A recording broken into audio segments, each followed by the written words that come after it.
Hey Speechies, it's Sarah, and I want to talk to you today about 3 mistakes I see parents and speech pathologists do with toddlers. First one is lengthy questions. And I want to say, first of all, I have been guilty of this. So you want to keep your input really short.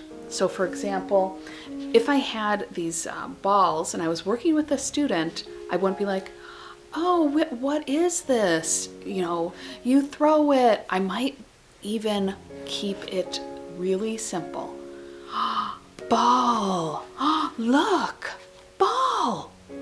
So I'm not asking a question, which puts a lot of cognitive demand on a child.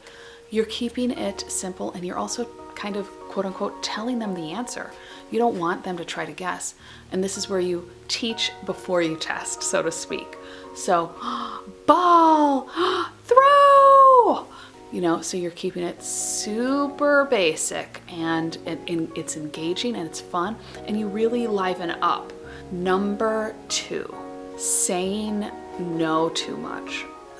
I'm cutting fruit and I say, the kid says apple, and let's pretend this is a tomato. I don't actually know if this is an apple or a tomato, but let's pretend it's actually a tomato. And a parent says, no, it's a tomato. You know what? It's so close, and we are looking for expressive language. It's okay if they get the wrong word. And if let's say it's a tomato and they say toe. So they say toe instead of tomato. And that happens a lot with kids. They're reducing complex words. A word like tomato is 3 syllables. They're reducing it to just 1 syllable. And a parent will say, no, tomato, not toe, tomato. Definitely never say no. You accept an approximation of the word. And we'll work on refining their production down the line. We're simply at the toddler level looking for verbal output, whatever we can get, and we're not going to worry about speech production and accuracy of consonants right now. Number 3, too much passive input and not enough active input.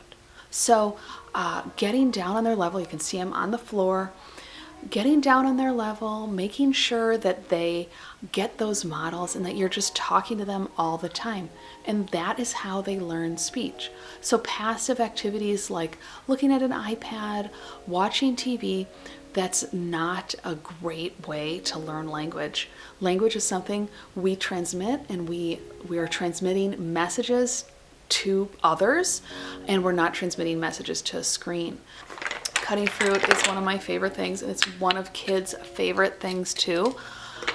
And you know what? It's a lot of work. It's a lot of work to get your little toddlers to engage with you sometimes, depending on their personality, depending on how they're interfacing with the world. And the more you do it when they're young, the better their outcome is later, because their brain is so plastic right now. And the more active input you can get, the more neuron growth and complexity inside their brain continues to grow and develop. And that really doesn't happen with passive activities like watching a video, playing on the iPad. So I hope that these tips and pointers help you out as you navigate with speech therapy with toddlers.